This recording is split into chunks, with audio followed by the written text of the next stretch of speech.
نبی پاک صلی اللہ تعالی علیہ وسلم نے ارشاد فرمایا کہ تمہیں پتہ ہے مجھے سب سے زیادہ پیار کس سے ہے اور قیامت کے دن میرے سب سے زیادہ قریب کون ہوگا؟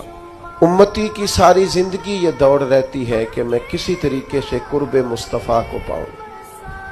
نبی پاک علیہ السلام کی نگاہ کرم مجھ پہ ہو تاکہ دنیا میں بھی، قبر میں بھی، حشر میں بھی، آخرت میں بھی میرے معاملات سنور جائیں۔ تو یہ بہت بڑی سعادت مندی ہے کسی کے لیے کہ حضور اسے اپنا محبوب کہیں اور قیامت کے دن اسے سب سے زیادہ قریب بٹھائیں۔ تو کریم فرمانے لگے تمہیں پتہ ہے میرا محبوب کون ہے اور قیامت کے دن میرے سب سے زیادہ قریب کون ہوگا؟ اور یہ بات حضور نے 3 دفعہ ارشاد فرمائی۔ فرمایا جانتے ہو میرا محبوب کون ہے؟ جانتے ہو قیامت میں میرے سب سے زیادہ قریب کون ہوگا؟